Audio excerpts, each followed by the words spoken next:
All right, let's just test our levels here before we begin.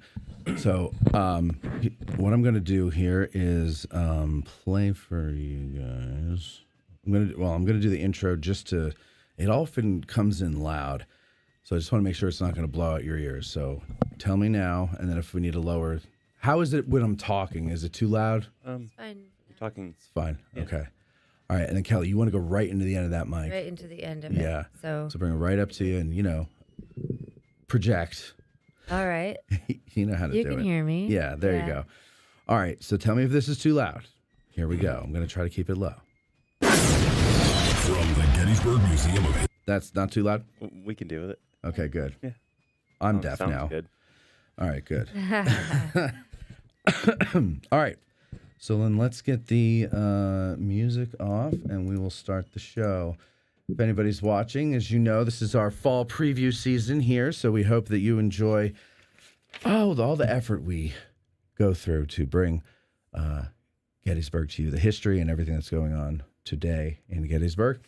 And I forgot to get water, but whatever. We will survive somehow. We're ready to start. Here we go, folks. Beautiful. From the Gettysburg Museum of History Studios, you're listening to Addressing Gettysburg. Hello, ladies and gentlemen. Welcome to this episode of Addressing Gettysburg. A very special episode, if you will. We're dipping out of history once again to talk about something that's going on here today. You know, all year we've been talking with our friend Bo Brinkman, who we all know and love from the movie Gettysburg. He wrote, produced, and directed a film called A Gettysburg Christmas, which just premiered last night. And there was an audience of 800 people there, and they loved it. They loved it. And part of the reason they loved it was because of one of my guests today, Kelley Jakle. Hello, Kelley. Hello. How are you? Very well. Thank you. Happy to be here. Who is this handsome gentleman we have with us as well? This guy? Yeah, who's he? His name is Mark. His name is Mark. And how do you know Mark? Oh, we go way back. Known each other for a little bit. Yeah. Mark is your husband, but that's not his only claim to fame. Cindy, my girlfriend's like, I know his face from somewhere. And we looked him up last night, and she knew him from Hannah Montana, which her kids watched. Mm-hmm. But he's much older than that now. I mean, not much older. Older enough. He's not playing high school anymore. No, right. The air for a while. He's done many things. He was on Days of Our Lives, which I told my mother that this morning. She got all excited because she's like, well, but I know him, but she stopped watching years ago because. So did I. Yeah, did you? I mean, that's probably when she watched when I was on it, because I haven't been on it for about a decade now. No. She stopped watching when we grew up, and she had her life back. You mean years ago? Years ago. Like really years ago. Like, is Deidre Hall still on it? She comes back on. She's on and off, They're right? all So on she's and off, semi-retired now, right? Yeah. Yeah. So Deidre Hall was like always on. Oh yeah. Yeah. When my mom watched. Yeah. But anyway, it's great to have you both on today. Thank you very much. What did you think of the film? You saw it last night for the first time. I loved it. I don't think there was any better way to watch it than with everyone here in Gettysburg, everyone who helped make it happen, because there's no way we could have made it without the help of everybody, from extras to all of the shop owners who helped us and, kept the Christmas house open all night so we could do overnight shoots, and, the Farnsworth house, the Dobbin house, that there are so many locations, Lark, that we got to film and really get to know Gettysburg while we were filming, and everyone was just so gracious. So to get to see it with everyone last night was really something special. There's a scene too at Mr. G's. You guys mentioned hot chocolate and ice cream. Mm-hmm. And I remember we were watching it. Bo brought it over to our house, and we were watching it, and I go, do they have that at Mr. G's? And he goes, no, we just made it up. Seriously? And I said, well, they're going to have it now because people are going to want to, they're going to go there to get it. Absolutely. Yeah. So I did not know that. Yeah. So it's I loved it. Last night was the fourth time I saw it. And I loved it because I got to admit, I don't like Christmas movies. You don't like Christmas? I don't like Christmas. And I specific here. Certainly don't like Christmas movies.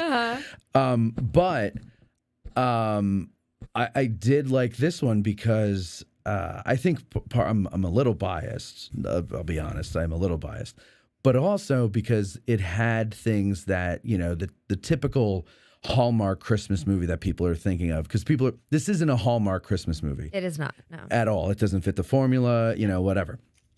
But that's the association people make in their minds, and I think that this is better than that. The cinematography was better. The acting, I think, is better. And there was some humor in it. But here's what's interesting, though. When we watched it at either my house or Bo's house, or we did like a test screening at the theater, the jokes, like the laughs, I think there were maybe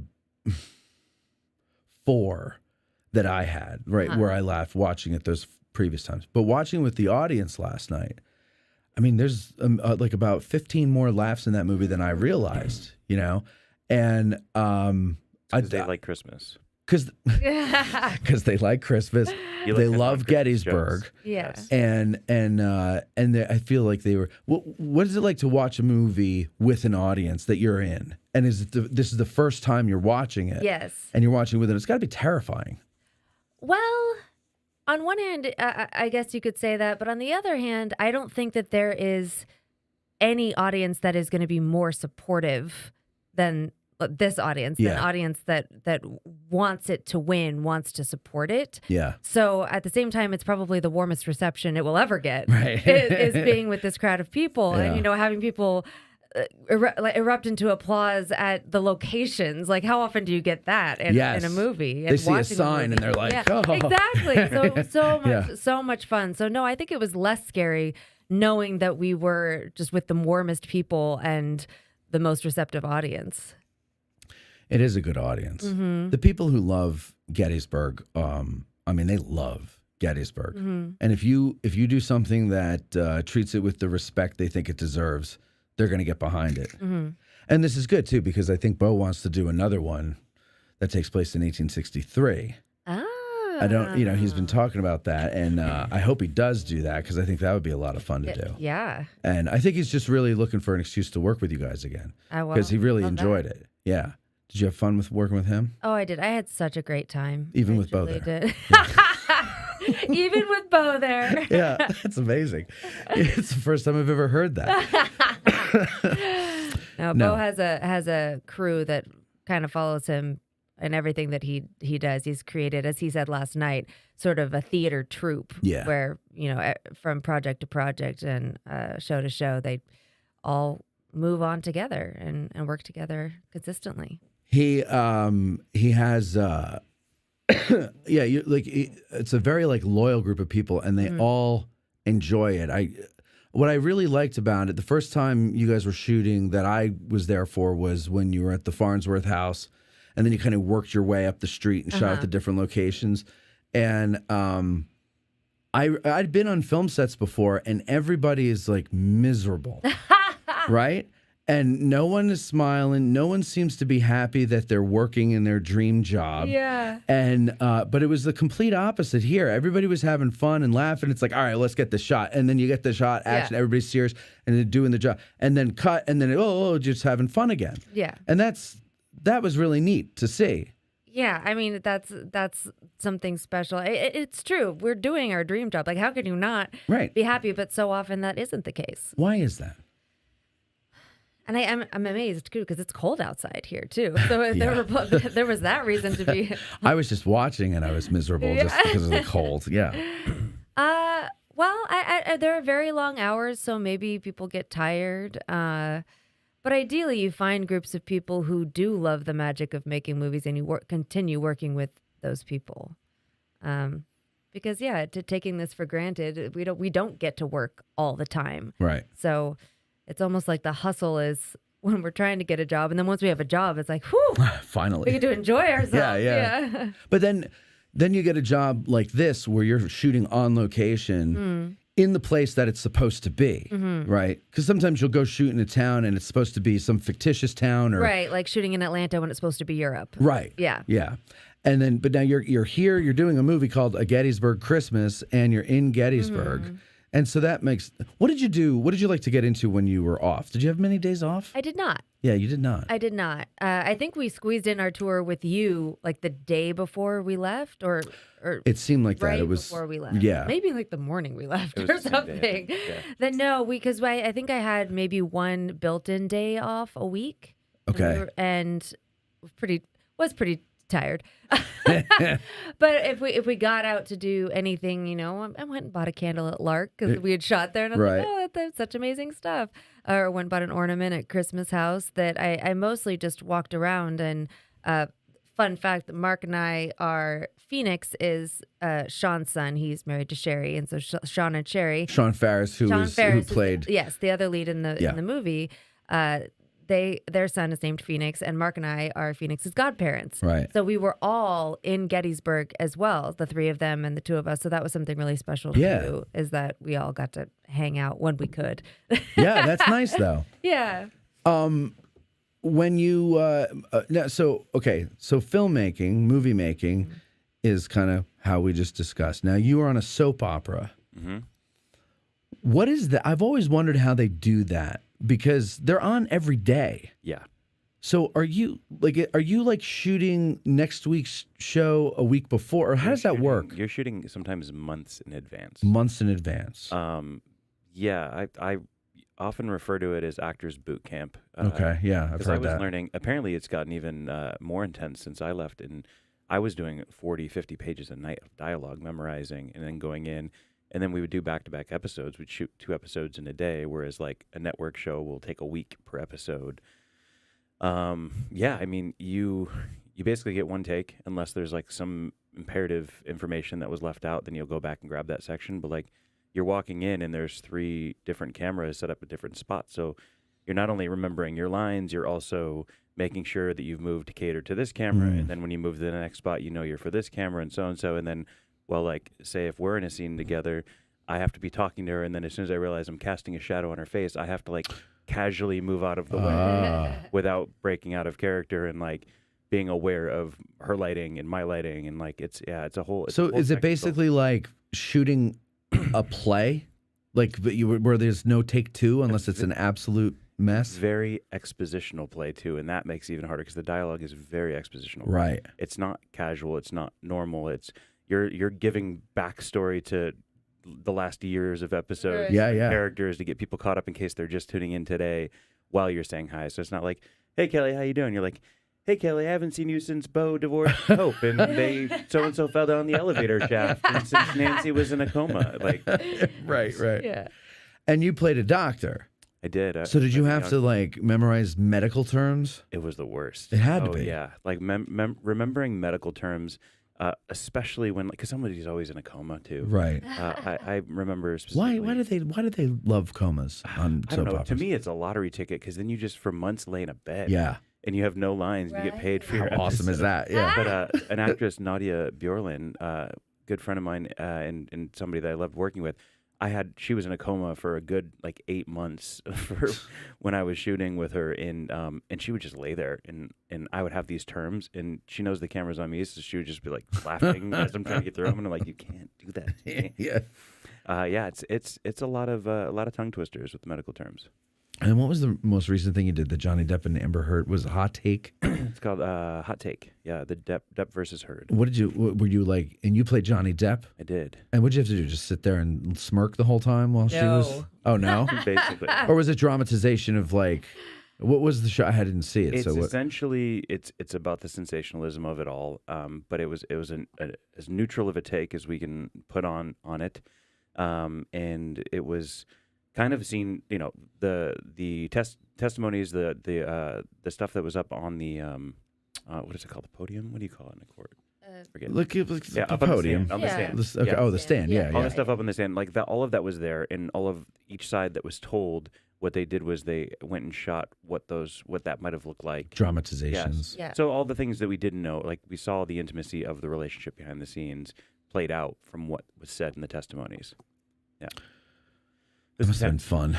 Yeah, it was. I mean, it was fun. It was challenging because this thing happened so fast. Yeah. A week later, they cast the movie, And then a week after that, we started shooting. So like they just wanted to get it out as fast as possible. So you would think that they'd be like, well, you're playing these real people who are very relevant right now. So let's give you time to work on the mannerisms and the voice and like memorizing the things. Did you have to do Johnny Depp's voice? I had to do all of it. How does he sound? Can you do it now? No. I hate to put you on the spot. I know you're up till 4 in the morning. What version of him, right? Like he's essentially like the calm, like rock he's star. a combination of every character he's ever played. So that's true. He's got to be nuts. I mean, that's me saying that, not you. Sure, it's. I mean, I don't want to. No, I'm not trying to trap you into something that's going to get you in trouble someday. So we're all nuts, right? Yeah. Now, one thing I always wondered, Johnny Depp obviously has got a lot of money, so he could afford something like this. I've never seen one because I don't have a lot of money, so I wouldn't be even in the store that has one. But how exactly big is a mega pint glass? Mega pint. Yes. Yeah, you did it right there. You're welcome. Yeah, that was good. It is essentially a mason jar with a stem. Is that what it is? Yes. So that was a real, I know it's not a real unit of measurement, megapint, but is that what they were referring to as a mason? Because I had one of those, a mason jar with a stem. Oh, yeah. Yeah. It's essentially, I broke it. It's a, what's the word I'm looking for without offending anybody? It's like a redneck yes, chalice. Thank you. Yeah. It's a luxury glass for those with wheels under their house. Yeah, I gotcha. Yes. All right. And so Holds more wine. I mean, that's the idea. that's the Logic. yeah. Point. And it's also a little more stable than a wine glass. I hate wine glasses. I hate Like the one in the movie at the Dobbin house that you have. yeah. That thing's like twice the size of your head. I And you know. pick it up and it looks very like It's like a fish thin. globe. Yeah. Yeah. It's very thin. It Yeah, can if you break drop that, there's any no, moment. there's It's no over. Yeah. It's not bouncing and you go, oh, Yeah. phew, it didn't break. No, that shatters But like into the a million pieces. mega pint will fall bounce back into your hand. But still And full. Won't even maintain spill. motion. Yeah. Exactly. Because you can just put your lid on it if you need to. That's right. So, okay. Did you have a favorite scene from the movie, like that you really enjoyed how it came out? Oh. Actually, give me favorite one to shoot Yeah, versus favorite one Right, that way it 'cause came that's out. so much more in my head is the shooting Right. process. That I'd seeing the movie for the first time, I'm just kind of taking it all in. That I think seeing it a second time, I'd be able to, Actually enjoy it. it in a way where I'm just kind of like, whoo, and really Right. paying attention to the scenes in a way that I couldn't last night. But shooting, I had so many favorite moments. I will say there's a scene where Bruce Boxleitner and I are on the couch Yeah. and making amends Yeah. with each other. And that was a really special scene to shoot. Barry cried. Did he really? Yeah, Barry. Barry, For those of the you who don't know, DP. Barry's our DP. And it just felt very real and emotional at the time. Well, I think everybody, even if you have a good relationship with your father, everybody wants that moment where, because we all have that one thing in our life that we really believed in and dad didn't see. Right. And so we all want to have that moment where we sit down with our dad and we are the ones starting to apologize. And he interrupts and says, no, I was wrong. Right. That nobody ever gets that. Right. Very few people get that. Right. So, But how cathartic would that be? but I'm telling you, that's my favorite scene. That Oh. it is. Because I thought it was just more realistic because not realistic because like I just said, most people don't get that. But if you're going to get it, that's the way it should go. It's not this long drawn out thing. It's just interrupted. Go, no, I was wrong. Right. Yeah. I think that was played really well. It was written well and it was played really well. So that's my favorite. So that and when Bruce gets dumped on. I loved. You can't not Especially love the that second scene. The second time was my Spoiler alert. favorite. Bruce is so amazing, and you don't expect that from his character. He's such a convincing curmudgeon. Yeah. Oh, I know. That when he makes that turn, it's even more profound, I think. Well, and so three of my favorite scenes, the two of them have you in it. The other one is when, and this is in the trailer too, when Tom pulls you from the back seat to say hi to Bruce, and Bruce just gives you that look. Yeah. And both of you play that really well with mainly just expressions, and I thought that was nice too. Oh, that was a fun one. So okay, so now how about do you have one that came out a way that you like that maybe doesn't involve you? I don't know. Just, did you have a favorite Well, I scene? didn't get to see the Bruce getting snow dumped on him, and that was that might be my favorite scene because Yeah. it was just so much fun. Like, I don't think any part of the movie got a bigger laugh than No. those two moments. Yeah. And so that was so great. Great. I mean, I loved working with Lee too. What a legend. Yeah. So the scene that we shot together at the end there At the bridge. Yeah. I loved that. That was freezing that night. It was cold. I remember was that. luckily in a snowsuit. Yeah, I wasn't. I was near a fireplace. Yeah. You weren't even out there? With a nice book. No way. Where were you? Someplace warm. Yeah, good for you. Yeah. I didn't even need to be there, so I don't even know why I was there. I just wanted to be, but yeah. No, that was good. So I'm sorry. You go ahead. That's your favorite. I mean, it's so tough because it was also a joy getting to work with Sean, who's one of my closest friends, and just getting to laugh about how crazy and silly it was that we were playing love interest because he's like my brother. I was going to ask you, like, what is that weird when you're actually friends with someone? His wife is there, your husband is there, and you have to act like you're falling in love with each other, and you kiss in the end. Right. And thank God it wasn't this big, long, drawn-out makeout scene. No, Enough yeah. of that crap. Yeah, right. Who needs to see that? You get it. We You get know? it. Yeah. Yeah. No, it's so funny that a lot of the times, like especially that emotional final scene, we're very much in character, so it doesn't really feel like we're Sean and Kelley in those moments. The one moment actually that got us and we could not stop laughing, there was a little montage as we're decorating the tree.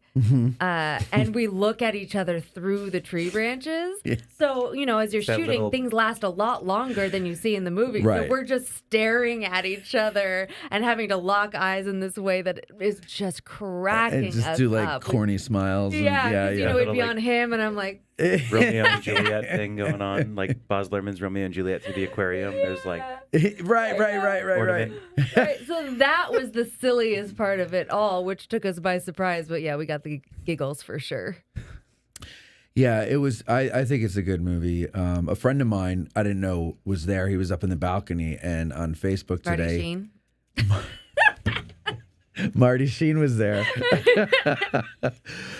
No, my friend Ryan, he was up in the balcony, and today on Facebook, he said, "A Gettysburg Christmas is fantastic, and I hate these types of movies." And I think that's a great That's a endorsement. Right, it is, Absolutely. right? I mean, people who love this type of stuff, you expect that they're going to love this. But people who hate this type of stuff and thought it was fantastic, I think that's a ringing endorsement, That frankly. needs to be on the cover. Like, I hate that I love this. I'm telling you, I that hate would get Christmas, more. but I love this movie. Yeah, it's true. I mean, that would get more people to watch it, I think, if sure. you did that. You referred to Marty Sheen, so we did the panel at the end, and thank God. Like originally, the plan was not that Bo and Chris were going to go out there first. Okay. It was that when the credits start, we all get up and go back, and then it starts, and then I was supposed to moderate it. But I don't know what the hell I was doing. Right? I've done these before, but it was around the movie Gettysburg, and I've watched that movie for 30 years. Sure. I interviewed a bunch of the actors, so I had more of a foundation to go off of. But this, I was like, well, I don't know. It's a Christmas movie. Like, what do we talk about? So thank God he decided at the last minute, I'm going to start it off and then bring it back. So that was great. But then, we did our Marty Sheen joke, which is part of our, we have a routine that we're Right. developing. Now I know. Yeah. I fell for it. Did you for really? a split second. Then I was like, wait, what? Yeah, why would he be here? Yeah. You really, For a split second. Yeah. I mean, because I don't know the joke. Maybe he's here. did you fall for it? I didn't. I mean, I was like, it's Gettysburg. They all love this place. Yeah. Right. The movies here, like maybe he Maybe just he happened has to a be place that here. night. What do we know? He decided to. Yeah. No, he wasn't here. It's kind of like you got like the Kimmel thing going on with the Matt Damon. Remember that? Oh, yeah. It's like, oh, sorry, we had Matt Damon here, but we ran out of time every time to show it. Yeah.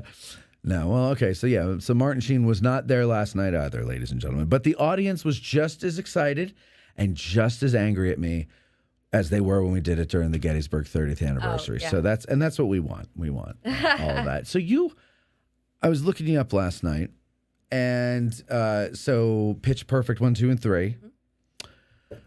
Now, I've never seen any of those movies because It's not I'm not that audience. You hate Christmas and you hate dancing and singing and musicals. Anything that Musicals. brings anybody joy. Joy. get out of I here. hate joy. Give Sure. me the death. Give me the musket. Misery. Give me the cannon. Give me the gout. Give me the Exactly. The gout, gangrene. especially the gout. Who doesn't love a movie about gout, right?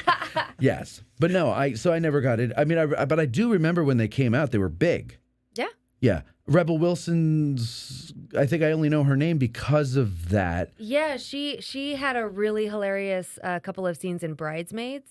That's what popped her off. Yeah. That's what I've seen Bridesmaids. Yes. Yeah. So she's the roommate. They kick Kristen Wiig out of their place. The brother, and brother. sister, Matt Lucas and Rebel Wilson. Yes, yes. And then And she she's had the tattoo. hilarious. The in frozen that. peas down her Yeah, back. yeah, Yes. yeah. But Kristen then, Wiig, but then, I love yes, Pitch Perfect took her like into the stratosphere. Right. Yeah.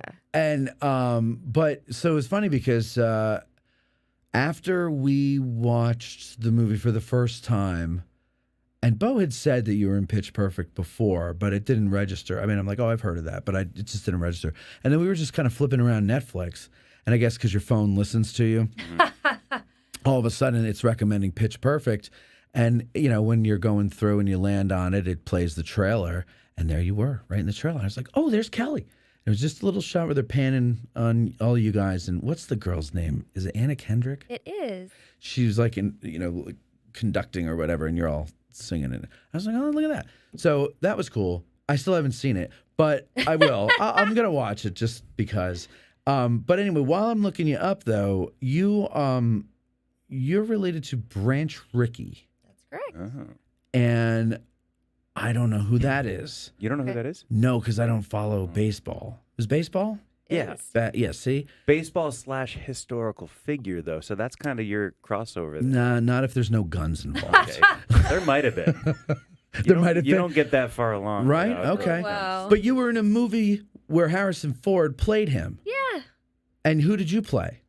I played the babysitter. the babysitter. So you didn't get to play a relative of your relative, right? You No, played. I mean, I don't really think that there were relatives of Branch in that movie. What was the name of the movie? 42, 42. which was Jackie Robinson's number. Sure. Yeah. Now I've heard of Jackie Robinson. Sure. Yeah. Branch is the one that made that happen. Oh. Yeah. So Even so again- he is a historical figure. Even against He some signed- of the yeah. resistance. Yeah, but sure. I don't care. Yeah. Right, we're doing he's this. coming to play. Yeah, he signed him to the Dodgers. Okay. All right. Well, there you go. Mhm. Yeah. Well, good for you. And where were you born and raised? Sacramento. Sacramento, California. But you got out. I got out. You Yeah. escaped. Oh, man. Well, yeah, I was in Sacramento until I graduated high school, and then I went down to LA for 14 years. And for a long time, it was that if you wanted to be in the entertainment industry, you kind of had to be in LA or New York. Yeah. And to me, because I'm more of a homebody and New York never sleeps, LA was the lesser of two evils.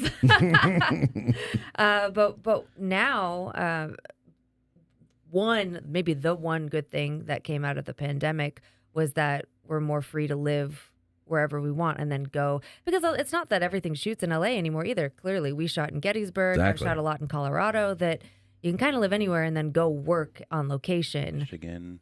Michigan, yeah, Mhm. true. Everywhere Actually, but LA this most year. things don't shoot in LA, so it's and I go back to see friends and to work in LA a lot, but it's really nice. We are now home base is Austin, Texas, and we love it. I hear Austin's a really cool city. It is, yeah, Everybody there were a lot of people from Texas up here today or this weekend. yeah. Excuse me. And they were all saying, you got to come down. You can stay at our place. And I think we're going to. I'm just afraid I'm going to love it Yeah, you and probably, not want to you leave. probably will. Yeah. Is that such a bad thing? Great. Well, it is because I love it here. You And can- my you can work have- is you every, can have it's both. all. Can you, though? I don't know if I can. Because the only time I would have to go down there would not be in the winter. It would actually be in the summer because all my recording is done in the winter. Yeah, it's pretty hot. So yeah, and that's the thing is it's not like I'm escaping anything by going down there. I'm going from the That's frying true. pan into the fire. So it would be better to be able to go during the winter, but I Yeah. can't because I got to work Spring here. and fall are the best, probably. Oh yeah, Yeah. Just about anywhere they're the best. Yeah, that's true. So and where were you born and raised? New York, Buffalo. Buffalo. Yeah, That's a lot of right. history. A lot of history in that area. Sure. It's cold up there though. Oh yeah. I mean, Oof. I made my living shoveling driveways and scraping off cars and doing all the fun stuff as a kid. But you Snow. you must have had a lot of snow days as Tons a of kid, snow days. right? Like the Yeah. whole winter was a snow day. Oh yeah, I come from the generation where you wake up and you wait for it to go across the little ticker on the Oh, news screen, and that you're just seems like, like it "Come would've on, been come so on, come on, exciting. come on." Yeah, but the thing is, like, there's a high bar where I come from for there to be a snow day. Like you have to actually not be able to open the door. Like if California right. had like a little bit of dust, Like a you'd be dust. shut it down. Yeah. Yeah. But meanwhile, like I'm up to my knees walking to school every day in snow, and that's normal. So you literally walk to school every day with snow up to your Uphill, knees, both uphill ways, both ways, no shoes. barefoot. Yeah. Yeah, absolutely. Shorts. So it does happen, folks. It does happen. It does. And But then I moved to Rome, New York. okay. And I only want to bring that up because one of my favorite, probably one of my first acting gigs was doing reenactments at Fort Stanwix. Oh yeah. So I got real into historical America in my preteen teen years, and would go every day and volunteer and just reenact. And I was a drummer boy for a while. No kidding. Drummer Nicholas Hill. I took that name out of the bag of historical people that were Right. there. Yeah. And would go stay at the fort all day long and do reenactments while people would take tours. And were you able to draw on that when you were on Hannah Montana? Specifically for Hannah Montana, yes. Yes. Because that was big on. I did all of my drum calls on there. Yeah. Oh man, yeah, that's a big leap, I guess. Yeah. Well, no, but still, that's cool. I didn't know that. You Yeah. didn't say that last time you were here. No, because we had they would reenact the war, all the battles that they had. That we would reenact Battle of Oriskany. It was just so fun to like drop into this world, Yeah. this reality as a kid and get to like live in it. Yeah, yeah. And like that's the actor's dream. Like if you're on set, like it'd be great if everyone was just in it, because then you Right. can just do the thing. But Yeah. you gotta suspend disbelief a little more. Sure.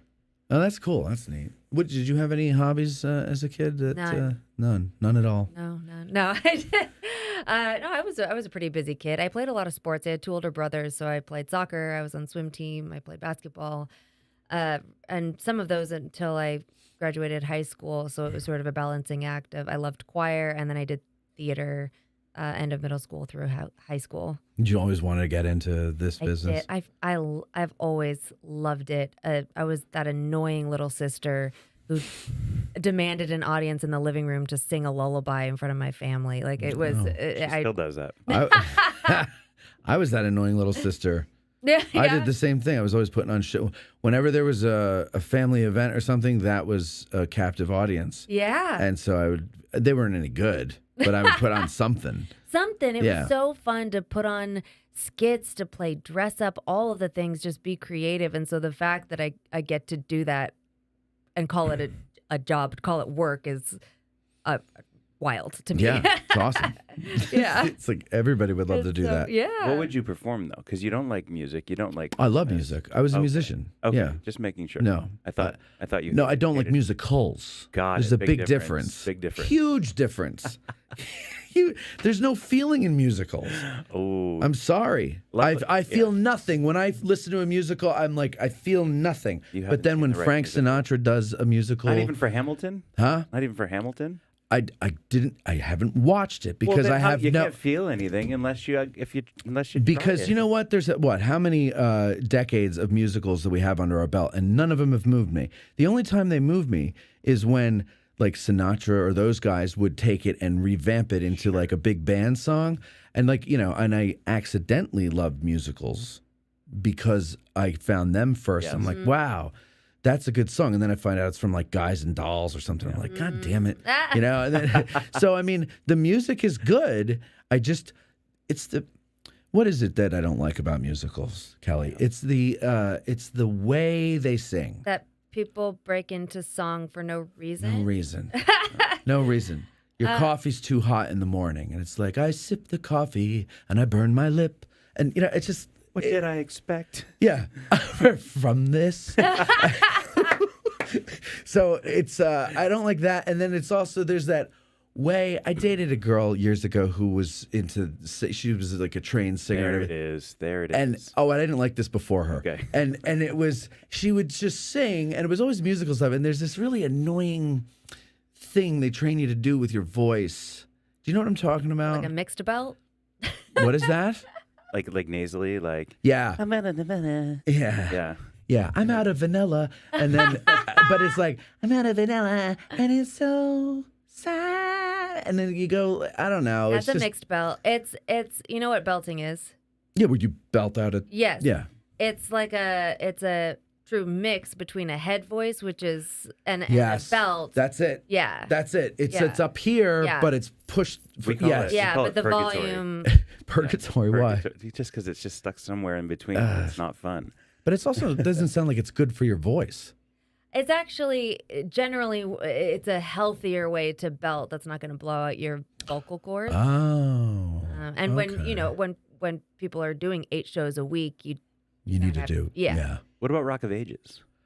I feel like that's as close as we Again, no, because you know why? Is that the one where they take like actual rock songs and no? Recommend. And I don't want to I hate see. it I don't even want to more. see Moving Out. I don't want to see any Jersey Boys. I don't want to see any of these musicals that ruin real music. Why do you want to ruin it? Fair enough. Thank you. Fair enough. Why does that need to be? It's like I don't know. Not It's like- knocking people that do musicals. Musicals. I'm it's not. like cilantro. I swear, You Kelly. either love it or it tastes like soap. Exactly. And I hate Yes. cilantro. There you go. Well, that you everything's adding go. up. Is there Yeah. anything I like out of this interview? I don't. There's nothing. Wow. No, but okay. So musicals, you get into all that stuff. What's your first paid acting gig, Kelly, and then Mark? My first paid acting gig was Pitch Perfect. Really? Yeah.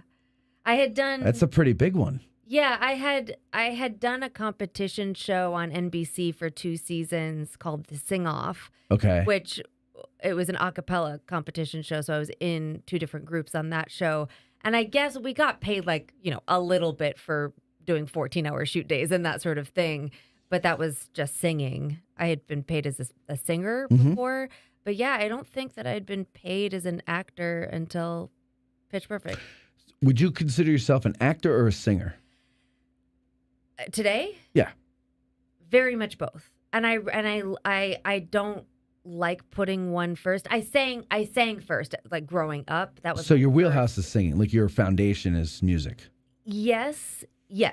My background is more music, but now it's been long enough that I've been acting as much as I've been singing that I feel like both of them are equal parts of myself. And aren't they kind of both the same? Like, because you're acting when you're singing, Actually, yes. and there's a musicality to acting. Like if the dial, like talking with someone, and Yeah. and there's a rhythm in the scene, and For me at this point, which is not how I've always felt, but what I've come to, and which actually Mark has helped me a lot with over the years. good is, job, Mark. Well, I was a student, and so like a fairly good student, and so technique and hitting the notes and that sort of thing, or hitting the beats, these were all my Perfection. priority. I'm a perfectionist, yes, and I've had to really learn to unlearn that and let go. And so now my only goal in music and in acting is to be a human and to evoke feeling in other humans. And the only way to do that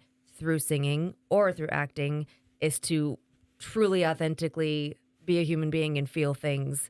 And yeah, it is just as important. Obviously on screen when you're acting, it's like, oh, that makes sense. But singing as well, if you're not feeling truly authentically what you're singing about or what intention you have and what you're thinking about, no one's going to feel a thing. Mm-hmm. I remember we were watching the movie. I said to Bo, I go, this girl's going to be somebody. She's going to get into a big movie. He goes, she's already in Pitch Perfect 1, 2, and 3. And I was like, see? Told you. But what I really liked about it was I said, I don't feel, and I said this to you the other night, I don't feel like she's acting. I just feel like she's reacting. Like you're just being in the moment, right? And that's what you want. As I think most actors would say, like that's what I'm going for. But not everybody can pull that off. And I'm just saying in general. I'm not comparing you to other people in the movie. I'm just saying in general, not everybody can pull that off. But I think that's the charm of your performance in this movie is that you're very real. Like but here's my question: when it's freezing cold outside.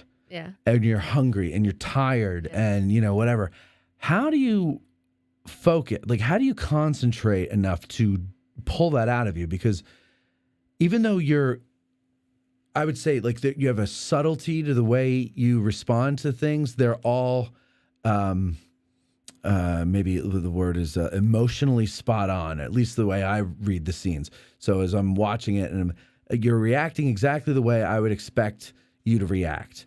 And I believe it. So, but that to me, if I were to, I'm not an actor, but if I were to do that, right, and in order to get a believable performance like you do, I would have to, it would take so much concentration on my part. I would have to work at it for months to be able to do that. And especially do it when I'm thinking I'd rather be eating right now. I'd rather be warm. Like, how do you do that? I mean, Mark can help answer this too, because we both navigate this. But I think one thing is practice. I mean, the more we do this, the more you can turn it on and off, because that's another thing, theater versus film, is that you're on for maybe a minute or two, and then you're back to just being a human for 20 minutes for the next set. I mean, you're a human either way. You know what I'm saying? Yeah, but I know like, what you're saying. You're not on camera and rolling for a lot of the time. In fact, it's a much smaller percentage of the time that you're on set. You're on set for 12 hours, and you're probably shooting for like, what? 12 hours? No, what? Out of How the 12 long? hours? Yeah, like how often is Depends the on camera the rolling? project. 20 minutes? Yeah, 20 Depends on the minutes is what I project. was going to say. 20 minutes Out of the whole 12 hours. Yes, yeah. So you have a lot of time to be hungry and cold and all those sort of stuff. So it's a special moment when the camera's rolling where you just get into gear because so many jobs are on the line at that point. Like it's not about you. You're an important cog in a machine where everybody's job is incredibly important. Right. So you have to just be like, I'm stepping up to be a team player right now. Because if one person doesn't do their job right, it affects everything. If the gaffer's not lighting it right, if, the DP like is not getting the shot or moves the camera too soon or whatever it is, if the scriptie doesn't catch a continuity mistake, that every single piece. So if you mess it up, it might be a take where everything else goes perfectly, and like you can't do that. And all those other people are hungry and wanting to go home. Yeah, everybody is. Yeah. So for you to be like messing around and goofing off and not taking it seriously, that's not going to go over well with them. Right. No, it's a respect thing. Yeah. I gotcha. How about you? What was the question? I don't remember. What was I answering? I forget what the hell was the question I asked you. That was so many hours ago. Paid job. How do you paid job. Yeah. What was your first job. paid gig? And then we morphed into that one. Yeah. Got it. First paid gig for me was this show called Ghost Whisperer back in the day with Jennifer Love Hewitt. Yeah. Yeah. I remember that one. Yeah. How old were you? I don't remember, but it was like a kid. You were a little kid. No. No? I didn't even really get a chance to get out and get started until my early 20s. So wait, when you were on Hannah Montana, you were in your 20s? Oh yeah. Yeah. Yeah, it's funny. A really funny story in the audition. I'm sitting there with all these like kids who are really 16. Right. And I'm in there to play the role that is like 16, 17. And I'm like, I don't know, probably almost mid-20s at this point. And I'm just sitting there, and I'm a little hungover from the night before. And all these kids are sitting with their moms because they can't be there alone. Right. Yeah. After I finished the audition, the casting lady's like, she's like, "Do you need me to write you a note for your school?" I was like, "No, I'm just gonna go back to bed, thank you." And like so I was not as young as. But that's what they do, though, right? Absolutely. Most of the time. That was most of my career growing up because I didn't really start looking weathered enough to be a man until later on. So I was always playing these younger roles. Yeah, he played high school at 30. Yeah. Really? I did a But movie but that's not with Stephen unusual. Lang. I did a movie with Stephen Lang. Oh, really? What one? 23 Blast. Yeah. Shot that in Kentucky, and I was playing a high schooler with local high schoolers on the football team there. And it's funny because Kentucky is a whole different animal. Like a 17, 18-year-old in Kentucky's already got the receding hairline. And they're already ready. Like they're getting married the next year. Yeah. And they're retiring 2 years after that. Sure. No, all great people in Kentucky. It was such a blast. But No, but you're right. They grow up a lot quicker. it's a little different, right? Yeah. So yeah, playing high school into my 30s got tough because you start to forget how to relate to things that you're just like, okay, that's not life or death anymore. Like, Yeah. Oh, she held his hand. I'm gonna go. Right. You're just write my despondent journal for and- days. Yeah, exactly. Yeah. Not that I ever did that. But but yeah, it's a completely different animal. So yeah, Ghost Whisperer was the first paid gig. Also happened to be my first audition, so that was fun. And What a brat. gave me the disillusion of like, oh, this acting thing's easy. You Yeah. just go to LA, you just choose which agent you want, and you just go to the audition. They give you the job. You work with your childhood crush, Jennifer Love Hewitt, and that's Hollywood, babe. Yeah, Let's go. yeah. And then of course, like the next couple of years, you're like, oh, I can't get a job. Got to go back to the bar. Like it's Yeah, and it's not all over it's the map. not cheap to live out there either. Oh no. So you have to do. What did you do? You were a bartender? Oh yeah. Yeah. Yeah. Did you have to do something else? On and off. Like I was a tutor for a while. Acting or No. It was math and Spanish. It was. really? Yeah. Damn, you are an overachiever. Tell me about it. I was actually trained to be a voice teacher before I got Pitch Perfect and was giving lessons underneath. Her name was Valerie Morehouse. She was Avril Lavigne's, maybe still is, voice coach. Okay. And I was doing that for a few weeks, and then I got Pitch Perfect. So it was a very small window. This is not that I how did it usually like everything is. Talk about stars aligning. It's Yeah. there's No, always it timing really on was. everything. You got Pitch lucky. Perfect. Yeah, truly. I graduated college in May, and I was big into the a cappella world in college. And Yeah. it was and then my they life. decided to make that mainstream. Which Yeah, the and then timing I of it. auditioned in August. Right, because that was Yeah. there was a while where like a cappella groups were like all the rage online, right? Everybody had. It was so my college group, we competed in the ICCA's, is the International Competition of Collegiate A Cappella, which is also the competition that they have in Pitch Perfect. But my Okay. group did that, and we won my freshman year of college, which was this huge, exciting thing. And then Glee came out like the following year, and then the Sing Off came out that we competed on, and then Pitch Perfect. Like it was just one thing after another. You were part of a wave. And Yeah. that's when you moved to Gettysburg and climbed into a cave and said, "Keep me away, this Keep is away not from my all this time. music. I'm being attacked. This is We're being assault." attacked with joy and saccharin. So when oh shit, I lost my question okay. now. Oh, and you made me laugh, and it was Hey. your fault. He does that. Okay, so you're talking about. I'm trying to help Go you. ahead, try. What were you talking about? You're talking about the a cappella group. Not having to work, bartending. Yeah, that's how we got lucky. into it. Like the stars aligning. Yeah. Um, They did a line. Nothing's ringing a bell. Nothing. And I was Sorry. definitely in the Pitch It'll Perfect come- movies. It was along those lines. Yeah. I was more of a hired singer in those movies than I was an actor. Truly Oh, I in got it. Pitch I know the Perfect. question. Yeah. Sorry. Okay. Thank you for stalling. Told you. And even if you weren't stalling, I'm interrupting you. All right. So the question was, when you have a line that is corny, or something that you have to do that is corny or something, but you got to sell it. You got to do it because it's your job. It's what you're getting paid to do. It's not about how you feel about it, right? Even though there's a lot of actors that go, I will not do that. You know, right? But how do you do that without gagging? Give us an example. Well, I don't have one, but I mean, like, I don't know, like they want you to say, oh, Like the buttons or something, or like talking to yourself, like those moments. no, more like, all right, so here are moments that always make me gag in movies. When it's usually a love conversation, and then it's like the guy will lean in and he'll do the eyebrow thing, and David Caruso. yeah, kind of like a David Caruso, take off the sunglasses, do the Well, eyebrow that's just thing. how the cookie crumbles. Right, exactly, right, and he'll You and then you hear the complete me. who, and he walks away. Yeah, you completely. You complete me. Yeah. Right. Yeah. You had me at hello. Those corny things. Yeah. How do you honestly deliver that without gagging? Well, I have an answer, but I feel like I just felt an answer from you coming out. What? You- Oh no. Because you were in a No? soap opera, so you had to do it more Oh, than yeah. anybody else. Well, yeah, and that got me a little in trouble because we would do sometimes when we would rehearse, I would do it in a soapy way just to be for fun, and then they're like, "Great, Oh, do that," and I'm like, no. "Oh no, I'm not doing that." We I would just throw it rewind. away. That's my thing. Always throw those lines away. No, what do you mean by that? Just like you, like what is the word? Like that's why I need the like. If it's like yeah, well, that's the way the cookie crumbles.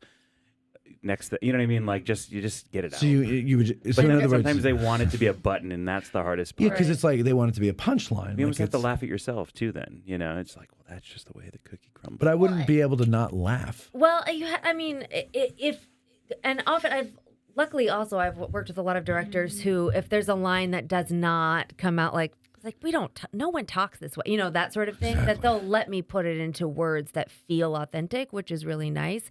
But if that doesn't happen, you have to come up with something in your mind that feels really authentic of what you're meaning to say. Like the words are just words, but like in your mind, you're saying something different. Yeah, right? yeah. Like whether it's like you complete me, like what you're really saying is I love you. Yeah. Right. But the words are coming out, you complete me. So you imagine the way you would say I love you, and then you just would deliver it the way you would say that, but you're just saying you complete me. Yeah. Okay. I just find it fascinating. I'm impressed with actors and how you guys can do what you do. The memorizing, you with the you, Mark, with the You with the face. you over there with the soap operas and the amount of dialogue you have to memorize. Like, do you have a trick to help you memorize things, or you just have a good memory? I have a couple tricks, but then it becomes second nature. So like for that, I just got so used to it that like sometimes they'll even switch it up on the day. You're walking to the next set for the thing. Like, by the way, we changed the monologue, and they hand you the thing. Yeah, I'd punch So then them. I'm just walking and reading it, and I'm like, and then they're like, and 5, 4, 3. And then you say it. And the beauty of this is that a month later, when the thing airs, I can watch the episode and have no idea what's going to happen because I don't retain any of course the not. information. But now in a film, when you got one camera, like you guys did, you have 3 cameras, and they're trying to capture everything at once. Yep. So right. move on to the next. So you move on. Right. So when you have one camera, you're going to have to do things over and over again anyway. Yes. So I would imagine, to me, I feel like that is less pressure than 3 cameras, and you got to get it all right. Everybody has to get all the movements right. You got to get all your lines right. Well, that's how I landed. That's why they call it boot camp. I actually played a different role on the soap when I started. It was just a day player role, and it was a quick job. I saw that in I didn't know much about the art of it. So when we went into it, it was like an 8-page scene, and I'd done it, and then the bell rings. Like, all right, moving on. I was like, wait. That was because I was used to only film at this point. Okay. And I was like, I thought that was just like the wide, like the first, like wide shot. Right. We're gonna go in for mediums and close. And it's like, no, 1, 2. That was all of them. And I was like, what? I was like, this is insane. So that's it. I'm done. They're like, yeah. I was like, whoa. And so then after that, I had been brought in for the executive producer, because if you can find somebody that can do the 8 pages and get through it and have all the cameras capture the things, like they want to wifey you up, like they want you in contract, because it's because it's they got to keep moving. They got to have people that can pull it off. So that's when I came in for another role and ended up doing the long haul of the different character. Yeah, that's a lot. That sounds nerve-wracking. I will say, though, it's a different type of pressure to have it all on you, like with one camera when it's your coverage. Sure. I swear, still, all my best work is when it's on someone else's coverage. Sure. Oh, naturally, because because no one's watching. No pressure, so it'll be like on Bruce, and I'm like, I'm nailing it right now. And the beauty of one take is that you are covered, because each person's on a camera, so that it's there. Right, exactly. Almost like you said, like theater to a degree. But a movie can be string together all of your best moments, totally, and removed of all of your worst. The soap, all of your best and worst moments are there. Absolutely. Nothing you can do about it. Yeah. There was we did a show on the JFK assassination the other day, and I opened it up with what was it, CBS, when Walter Cronkite interrupted As My Stomach Turns, and then so like I played a little bit of As the World Turns, and you could tell the woman flubbed the line in a way. Right? Did they do them live at one point? Oh yeah, it started out as a radio show. Oh, I know that. Yeah, but were they for television? They were done live in the old days, right? Yeah. Okay, so you could tell because she says her line, and it made sense, and it but then you could tell she realized that's not the way they worded it, so she went back and reiterated it in the way they worded it, even though it was the same thing. Yeah. And you could just kind of see in her eyes that she's like, fuck that up. Oh, well, that's why there's lots of like contemplating moments in soaps. Like sometimes I will forget, and I'll just be like, you know what?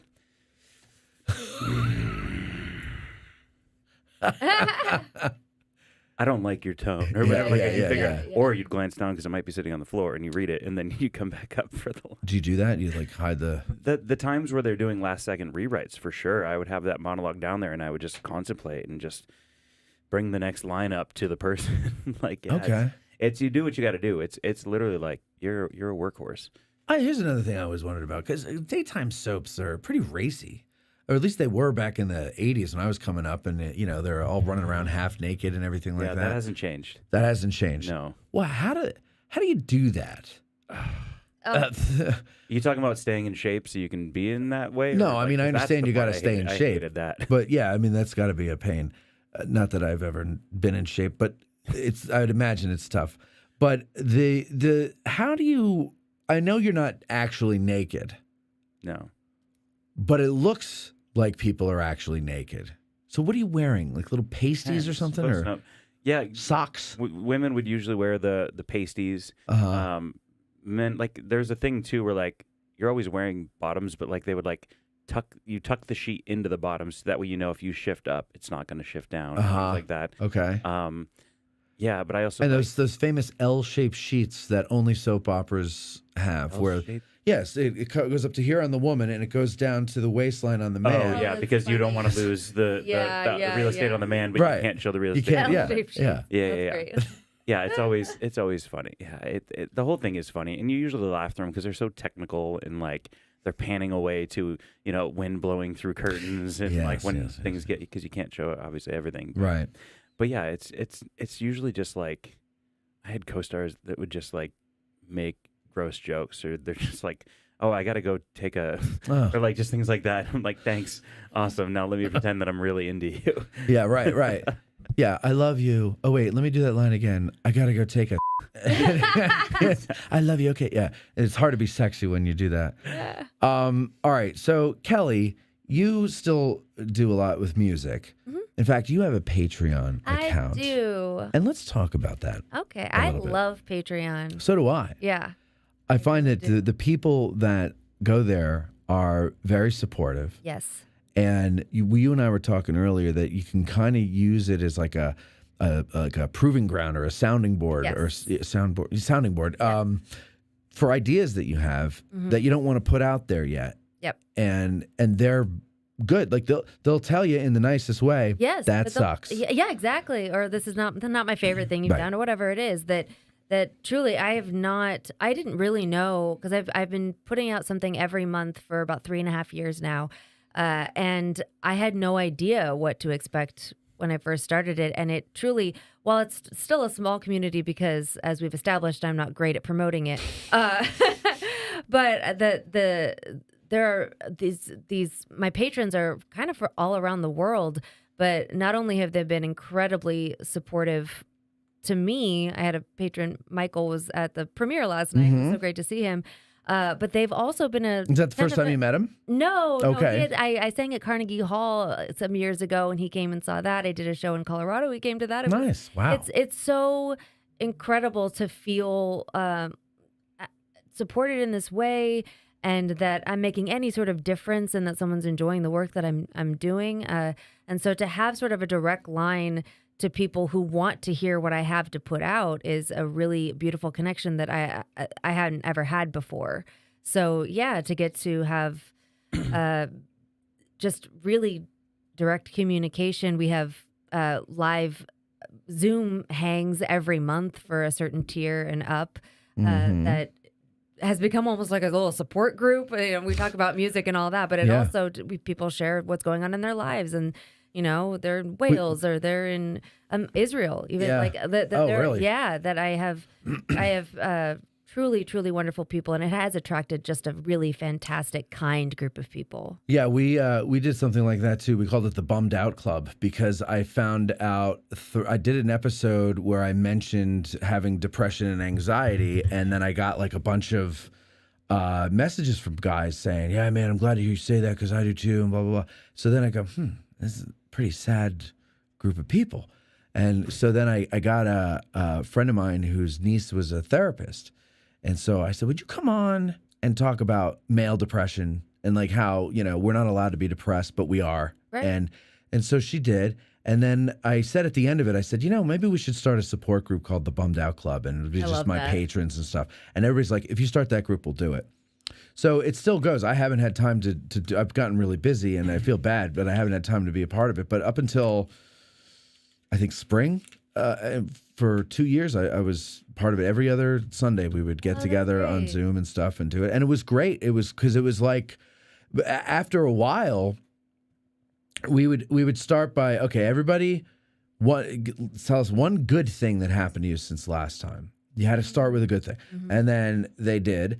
And then we'd go around. And then, okay, something bad, something's bothering you. And gradually, nobody had anything bad.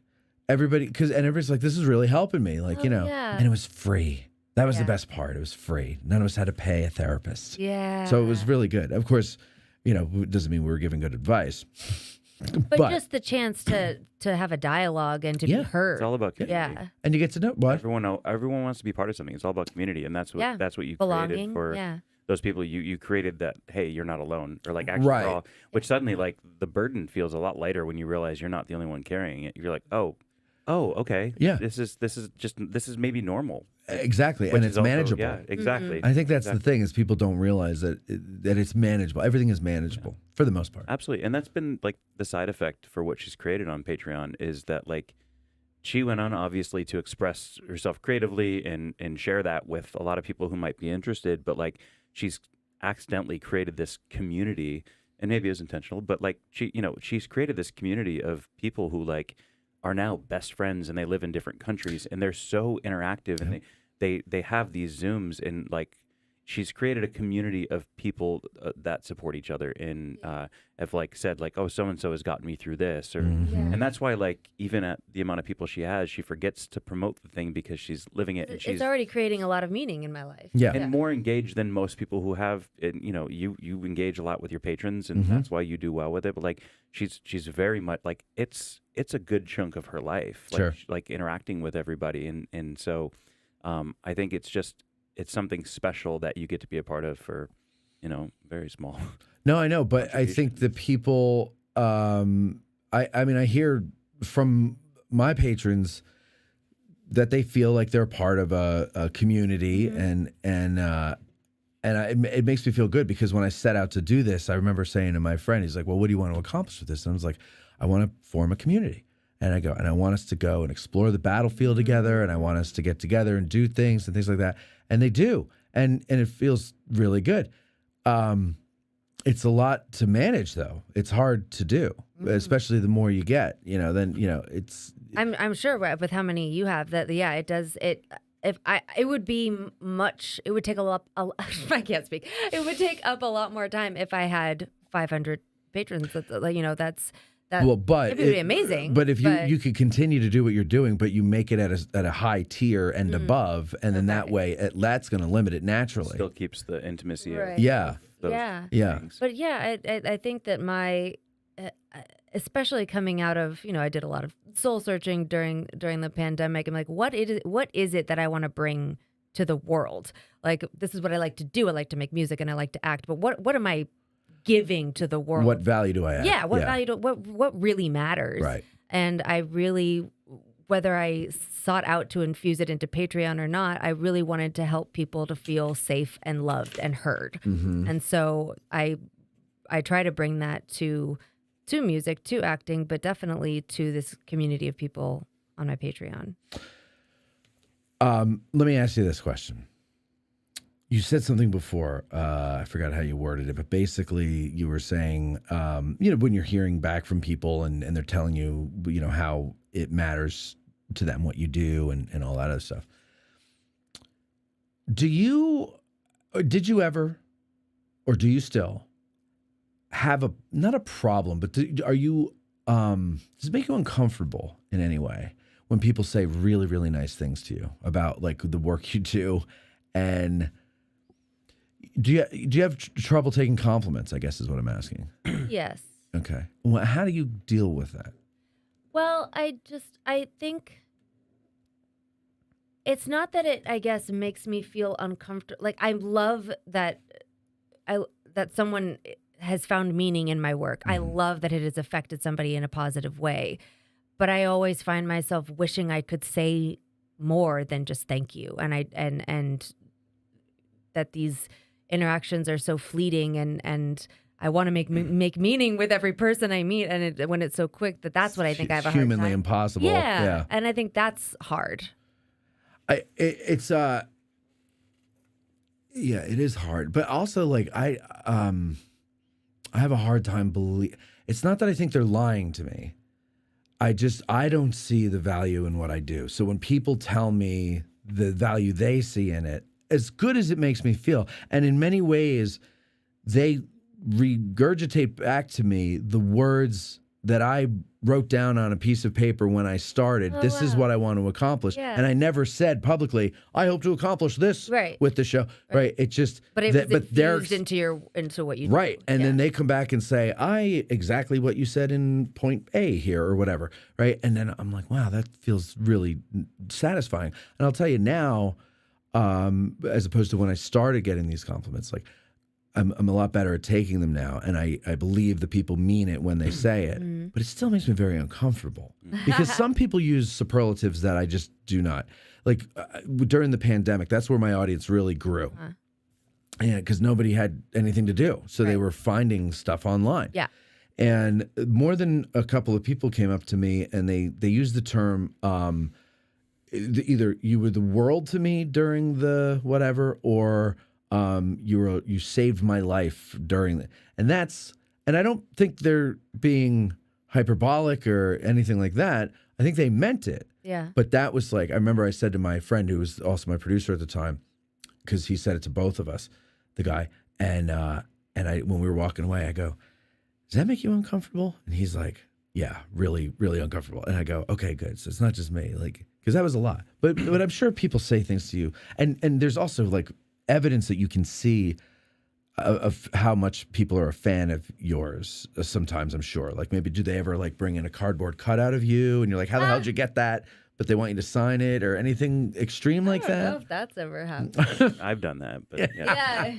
Well, you're her husband. That's different. But how do you deal with that? Like, seriously, I'm asking, for advice. I don't really know. I guess just each person is saying in a different way, you matter to me, and like you've made a difference in my life. And what about that specifically? What makes you uncomfortable? Like the fact that it's something so profound? If I knew that, I'd be able to fix it. I don't really know. I mean, well, because I don't see myself in any way extraordinary. So when someone comes, and that's why you get those that's why you get those compliments. Right. Yeah. I mean, what?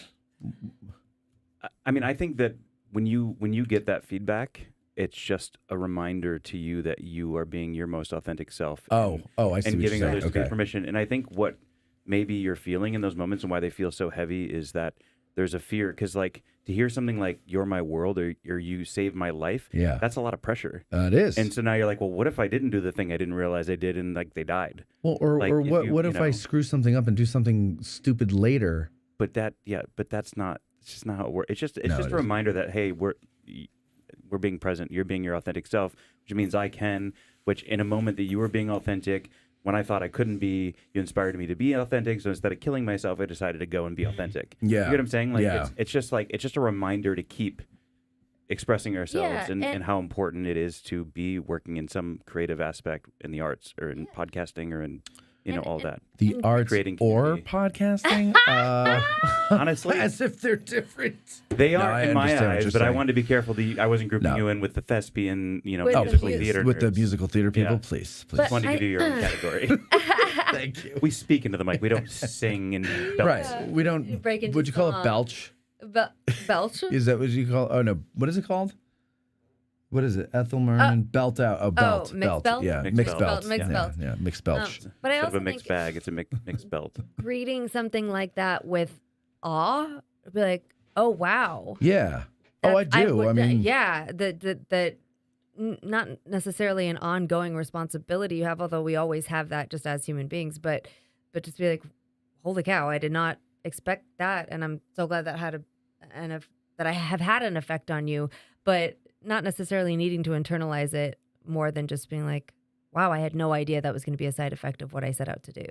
Don't be so quick to rush out of the compliment either. Just like actually see them Yeah. and take it in. And Well, that's what I used to do. realize. Yeah, it. brush it off. Yeah, you deflect. No, I wouldn't brush it off. Deflect. I would make a self-deprecating joke. Yeah, like, oh, who, me? Yeah. Yeah, and then I realized that's insulting because these Yeah. people They're are. like, oh, you might be taking the value away from them when Yeah, you do that. yeah. And that's all it is. No, and I had to learn to. I had to remind myself, like, you are grateful for it, and these people are enabling you to live your dream. Yes. So when they say this, they believe it, and especially if they're patrons, because they're putting their money where their mouth is. So you believe what they say, and you've always wanted everything you're having now. So why are you acting like, ugh? Right. Yeah. And so I had to get my head in check there. But still, every once in a while, I'm so much better with it now. But I definitely get that. Yes. Yeah. And I have definitely. I did used to brush things off or be like, you're crazy, Yeah, whatever. right, like, right, yeah, right. no. I was it's like, well, that's- there's no accounting for taste. right, exactly. Yeah. Which you think is being humble, but Right. really is, It's basically insulting. just Yeah. shoving it back in their Yes, face. Yeah. yeah. And that's not the way to be. So your Patreon is what? Patreon.com/ Kelley Jakle. Kelley, Kelley, Jakle. Yep. There used to be an umlaut over the A. Yeah.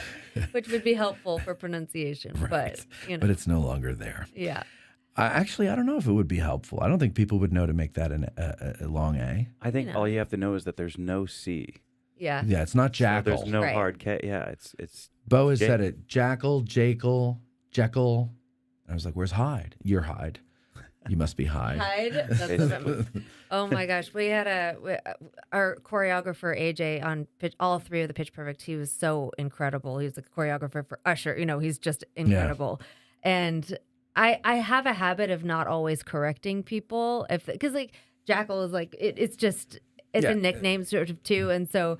He found out in a rehearsal for Pitch Perfect 3, 6 years after we met, that my last name was Jakle. And he looked at me with just a betrayal in his eyes, like, you never told me? And I was like, I didn't even realize I never told you. I'm just used to it. Yeah. And no one else corrected him, Right, apparently. yeah. Well, that's good to know, though. I mean, I wouldn't know what an umlaut is supposed to make it sound like. I would be like, Jekyll, or I don't know. Yeah, true. That he would, Yeah. I don't know. It's Jekyll. It's Jake. Just add a Y to it. How? It's too late now, I guess. I guess you're right. All right, let me see here.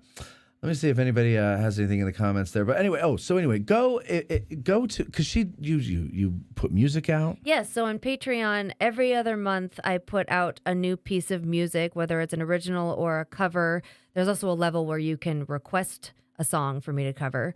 So I put out a piece of music every other month, and then the following month I put out usually like a 15 to 20 minute behind the scenes video of how I made the song Process and of the creating it, process of creating it. It's a real which is fun looking just me into the world becoming of creating music. sometimes becoming increasingly unhinged during the process, but Oh, at sure. 2 a.m. I'd like to see that. And to be the patron who decides it's my turn to tell you what song to cover, and then she chooses that song, and to watch her go through the whole process, it's got to be fun. Yeah. Now, do you play an instrument too? I play piano, but Me too. Yeah. Yes. I bet you're way better than I am. Probably. Yeah. No, I don't know. No, I play more to write and to format and Sure. that sort of thing. Yeah, like Michael Jackson did. Is that right? I don't think he was really a player, but he knew chords enough to structure a song. I don't prefer. In high school, I would go to coffee houses and wineries and play on my keyboard and sing, and that was my way to perform. But I don't prefer to play and sing because I don't sing as well when I'm playing. It's hard. It's hard. It's harder, and especially so- if it's like rhythmically involved, and then you got to sing on top of it. Yeah, it's hard. And when you're trying to infuse all this emotion into singing too, I don't really like to be distracted by playing. It actually becomes easy with practice. I'm sure. Yeah. If you could do one well and you could do the other well, separate from each other, it's easier to blend them both together. But if you're not strong on one, then you're right. It's harder to And do. I'm not. I took piano lessons for a very long time, and I did not excel the way that someone who had taken lessons for that long I thought should have. You know why? Why? Because you took lessons. Ah. Because you had to? Because you had to. I don't know. Did you? or did you choose to? Both. Okay. So, but you I didn't have to. No, I could have quit, but I put upon myself the feeling of have to, even though I did want to be taking lessons. Did you ever see Waiting for Guffman?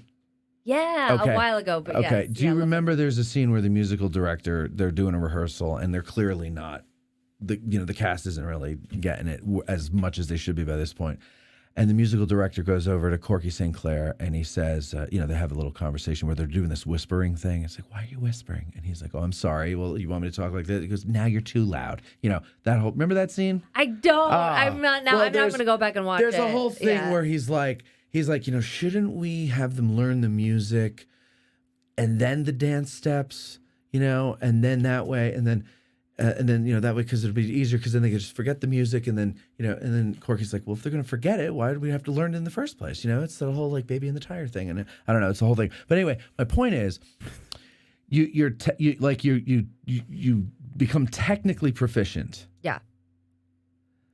Get up to a point where you're technically proficient, and scrap it, and then learn the soul of it. Yes. And that's why I don't like musical theater, because I don't see the soul there. It's too technical for me. It's like jazz. Mm-hmm. Although jazz is a lot of improv, or it's like classical. Classical, it's what's on the page and that's it. You do not deviate from that. Okay? I like jazz more. And I think if you could play jazz, you could play anything. Yeah, I believe that. Right. And so now you have the technique and all that stuff. Just have fun. Let your hair down. Yeah. Listen to some Janis Joplin. Get some gravel in your voice, and just really have fun with it. And just worry about the soul of things. And instead of I'm not saying you don't. I'm just saying get more into that than the technically good stuff. And I think it'll almost be like you never learned. You know what I'm saying? Yeah. Like you'll be like, oh, this is what it is. Yes. Yeah, and that's not what like I know. What do I know? What do I know? I'm telling you. What do I know? No, well, I mean that's what Mark has told me for years. And oh, really? What I have improved on, I think, is throwing that away that I used to care so much more about. That I would just beat myself if I was slightly off on a note, and it's like no one freaking cares. They just care how you make them feel. Right. Yeah. So I have learned to let it go and have more fun with it. Yeah. I think, especially with singing, I'm not good enough at piano to do that at this point. I just really am not. Well, we would go out to live music sometimes, and I would point out, like, this person has an immaculate voice, but like, do you notice how we're having a conversation right now? Right. We're not listening to this immaculate Yeah. voice because she forgot to let that be what it is. Right, like if you learn the technical stuff, then you forget everything. It works this way. Even with the podcasting, you probably work out your notes, you do your research, blah blah, but then you forget about it, so you can have the conversation. I actually start out forgetting. I let the experts tell me. I don't. There you go. I'm too lazy. That's the best. Yeah, it's the best job. You're like, hey, I'm here to interview you. Yeah, I know enough to be dangerous, and that's it. That's all I need to know. I don't need to know. We learn our lines by rote. We learn as much as we can. We try not to muddy them with emotional fingerprints, and then we forget about them, and then we just trust it. We listen. Right. And then that's what people relate to. They don't care if you get the word exactly right or get the line exactly right. Like, they want you to stumble through it. So when she'll stumble in a take or something will flutter in her voice, she's like, oh man, I didn't get that perfect. I'm like, that's the take. Right. Like that's because you were feeling it so much that you forgot to be perfect in this one moment, or your breath was taken away, so it was airy. Like the thing that makes it perfect, Yeah. And that's what people will like. Yeah, nobody wants it, but that's why I miss the days of having the simple tracks and the 8 tracks and the recording tape. live and tape. Yeah. Because it's like you're playing together, and like the imperfections is what we find legendary. Not that they had like the clean track and the auto tune and the blah blah blah blah. Yes. Because it's not relatable and it doesn't feel real, and no one feels like they can even come close to it. No, it's not human. No. There's I have this discussion actually. Once in a while, I'll put my cell phone in my dashboard and drive around the battlefield and just talk. That's my new therapy session. Although it's not wise because I talk to anybody, and I put it on YouTube, and who the hell knows who could watch it. So anyway, we would often get into conversations very much like this, me and the audience, and I always talk about Louie Louie. Mm-hmm. There's Louie Louie, and I saw her again last night by the Mamas and the Papas. If you listen to those songs, there's screw ups in them, and these are like classic songs. Yeah.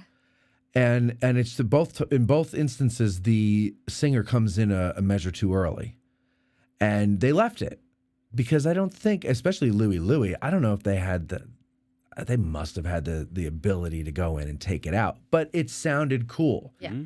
And so they left it in. A happy mistake. A happy mistake, happy little accident. Yeah. And so but you don't get that now with Pro Tools and everything. And if you're slightly off, they can auto tune it, and it sounds like a computer. The things that are perfect about something.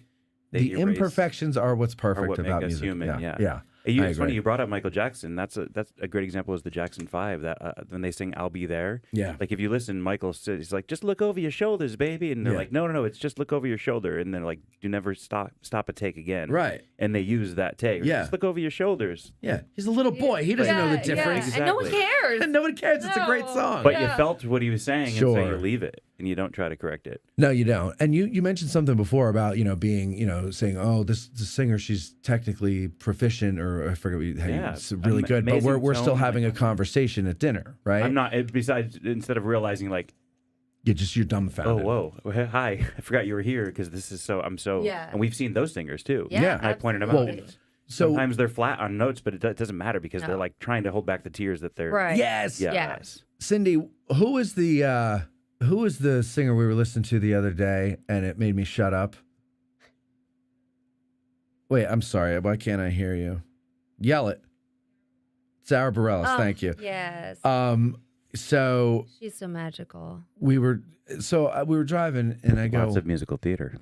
well, no. So here's the thing. Yes. So we're driving and I'm like, what kind of music do you like? Because Laura's listening to I'm like, what do you like to listen to? And she's like, oh, I'm really on a Sarah Bareilles kick now. And I'm like, I know the name. Yeah.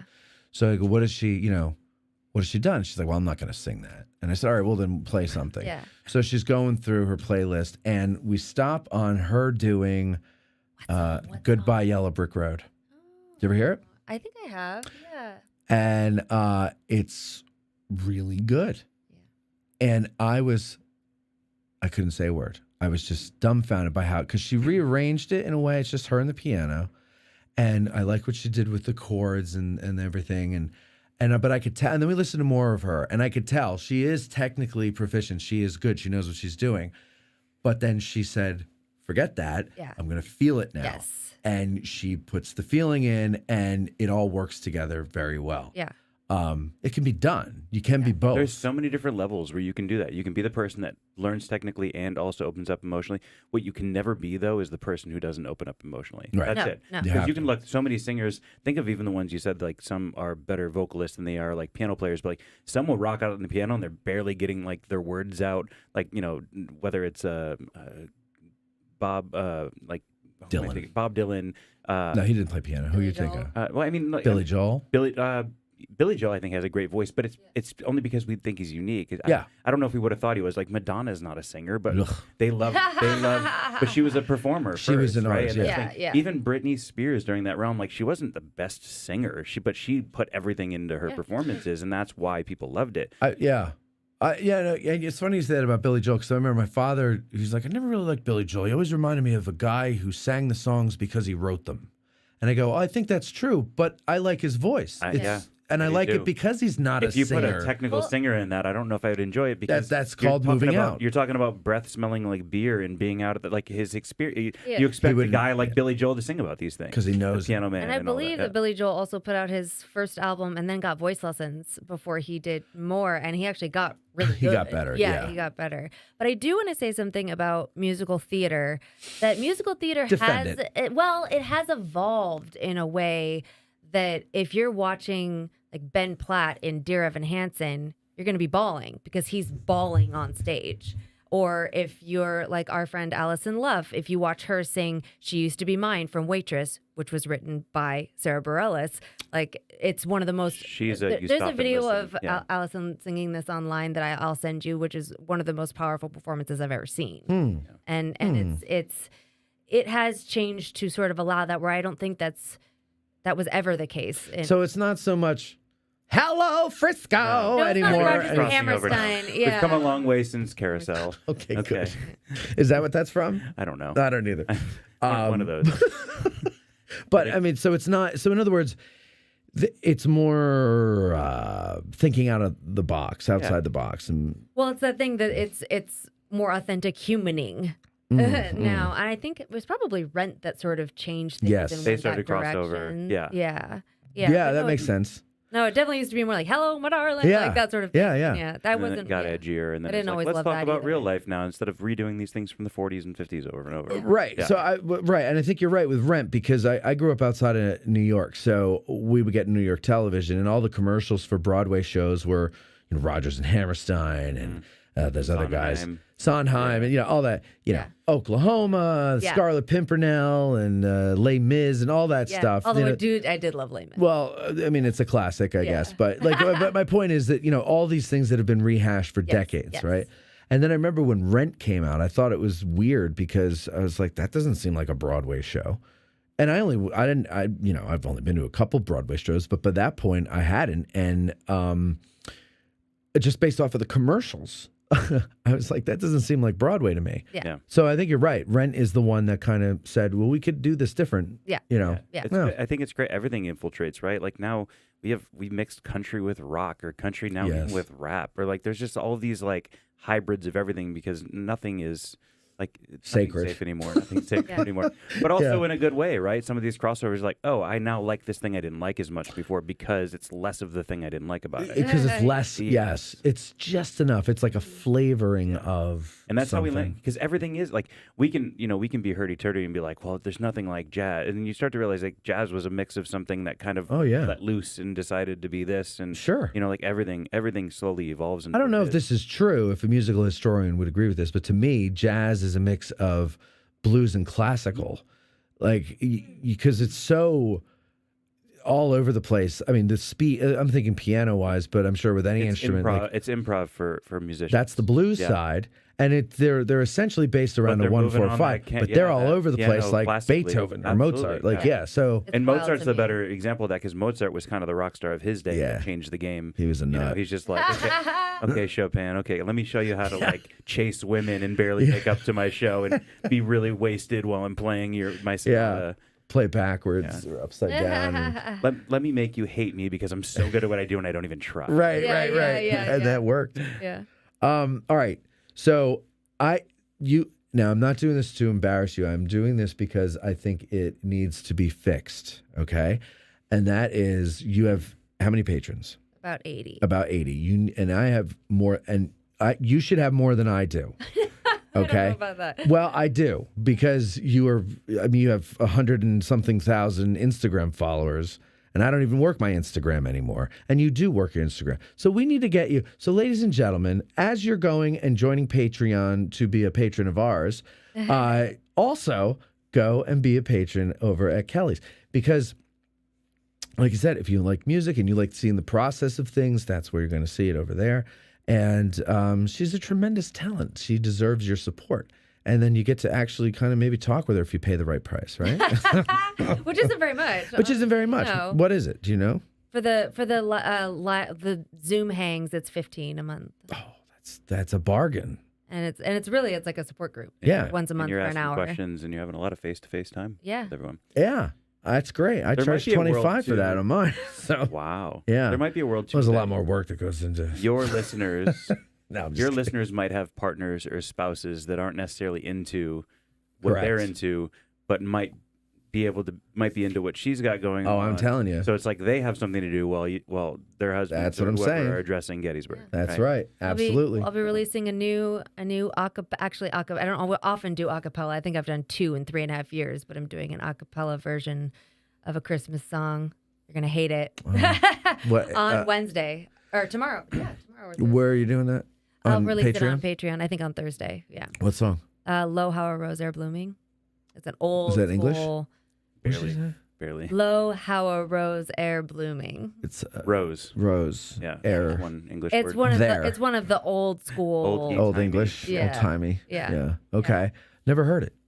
Well, Or what, is it like one of those songs where the melody is the same as another? They just change the lyrics, like Green Sleeves. yes. Yeah. Well, yes. It's or like Away in the Manger, like Yeah, where yeah. every verse. So each of the 3 verses grows in a way with harmonies and all that.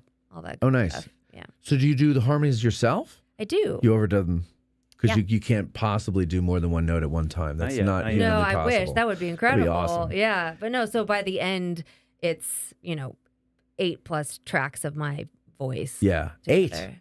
Yeah. Those you have to double also. Yeah, sure. Do you are you your own engineer, or do you have somebody you work with? It depends. I'm my own engineer for tracking. Okay. I can do a basic mix to send to a good mixer. Say this is along the lines of what I'm thinking, and then they'll do it way, way better. Our friend Shaq, Shakar Busani Shaquille in O'Neal. LA. Yeah. What's his name? Shakar Busani. He's an incredible mixer in LA. He's an audiophile. Yeah, he's an audiophile. Yep, our friend Jaden mixes sometimes. And that's what the produces contributions from the patrons get to go to. They get to support. We get to pay somebody to make because this then I track will. Because you gotta I pay will these guys. Yes, Of course. exactly. And that's such a great thing that I like. Oh wow, I can do that, Right. and that's such a gift to me and to everybody that to support artists. Yeah, that's just great. All right, so then, so this is going to be you overdubbed, and it's what's the name of the song again? Lo, how a rose air blooming. Low, You can play how it a now. rose air blooming. You can play some of it after or something if you want. Can you do a little now? I mean, No, I don't want to put you I on the do spot. not want to do that right now. Put it It's on like the- a soprano through the song. phone? No way. Oh yeah, Tom Straley hears this too. Tom Straley is my writing partner in LA, and I work with him a lot on Patreon, and he's an incredible. He has probably 50 guitars in his house, and so and I'll His send him. So wall's he can covered do with them. anything. He's also I have an album that is going to be coming out hopefully next year, and he co-wrote that with me. Good. Yeah. So, stuff like that, ladies and gentlemen, that's what you can expect over at her Patreon. And I say, go over there and join it. Please. She needs to have at least as many as I do, if not more. Definitely more. What a dream. Let's up. It's not a dream. It's very. We need to just get you. I have some ideas. Well, I have one idea Okay. that I wrote down for Okay. you. I'll tell you later. I don't We'll want give to tell you, you now. we'll give you Okay. 6 months to get her up to your amount. And if you can't, then we are going to write a Gettysburg musical. And we're gonna come Actually, and shoot. we have some ideas. Yeah, You want that'll be your to? punishment. We'll call it Getting Gettysburg. Hold on. There's. So this is something that we've kind of joked about, me and the audience, about doing a Gettysburg musical. I mean, Really? I don't mind doing a musical if I'm writing it. You understand? Sure. If I'm writing the musical and it's a satirical, I'm all for it. In fact, Okay. I wrote one in high school. My friend and I, we did like a wow. rock opera because we saw Tommy with the Yeah. music department. Yeah. We went to see So- Tommy. Just saw We that, just saw yeah. our friend Allison Love. We were talking about. Yeah, she was she- just leading in that. Oh, really? Yeah, in She played Chicago. Tommy? And she played Tommy. The mom. Oh, the mom. Okay. And so after that, we were like, okay, well, that was cool because it was the Who, right? So we could bear that. Right. Yes. Okay. Stupid. So, Almost got you. Yeah, Almost got you. I know you. I was with you. You're like, the Who? And I said, yes. And then you were supposed to come back and say, no, who? And I go, right. Oh. Oh, You dropped the ball. you dropped the ball. I mean, it was already funny just off the first. Yeah, I know. So anyway, we did one and we wrote it about our friend. We called it Shawnee. And it was beautiful. I mean, beautiful when it needed to be, raucous when it needed to be. I was good at one point. Then I lost it. But anyway, So point is, musicals are okay. Point is, musicals are okay right. if you write them. And there was a general here named General Dan Sickles, who is a very, to this day, controversial figure. He lost his leg. There's a lot. He's ripe for parody. Okay. He sounds like a baritone. I would imagine he was. He was a cigar smoker, so Maybe a even gravelly bass. baritone. Anyway, people are saying here, where was it here? We need Matt to help with Dan Sickles the musical. So that's his name, Dan Sickles. Matt channeling his inner Paul Lynde is what I show So up for. it'll be a musical, It's a right? a musical. Yeah, a musical. my See, God. that's what we call it. MUSICKLES. Yeah. Musical. Yes. Guys, look at this. This is what happens when you get some professionals in the room. They come up I'll with only take ideas. 20% of your profit. No, you guys it's a three-way split. Let's do it. Great. I did nothing. Oh, see, my friend who wrote Shawnee with me, he says Foot Monster always brings a tear to my eye from the show Shawnee. The Foot Monster was, my friend Sean was afraid of feet. And so we made a song up about the foot monster that lives under his bed, but he was like 18 years old. And he Of was other afraid people's feet or his feet? Other people's feet. Okay. He just thought they were He's like the gross. opposite of Of a foot fetish person. Yeah. Yeah. Of an OnlyFans fan. man. Yeah. All right, guys, listen, it's hot in here. And you guys were up till 4 a.m. last night. And I don't know how the hell you're able to function Time You're As very you were. what are entertaining. time This zones? this is Did you have easy fun? and fun. Oh yeah. Oh, good. Had a good. blast. Especially once the coffee kicks Yeah, in. the It's coffee. fine. Yeah. See, coffee doesn't do it. Puts. I could sleep through anything, even 2 cups of coffee. Yeah. Yeah, it's You're good to like be you're young, like my right? dad, like a pot of coffee before bed. I'm like, what are you doing? I know that's. I don't understand that. Sometimes that backfires on me, but usually I could go to sleep. Oh, that was okay. Coffee. In the morning, it backfires You on sound me like all one of the my time. co-stars on the soap. Yeah, right. It makes me have to. So You got there. you finally caught us. I really appreciate you guys coming in here. I hope you did have fun, and I wish you all the best with everything. And let's get your Patreon up there. Thank you. I mean, seriously, you're substantially more talented than I am. You should be having way more. This isn't talent. It is. No, it's not. There's What the you do, self-deprecation again. that's self-truth. I'm speaking truth Then why can't everybody do it? because they don't have the talent. Oh, wait.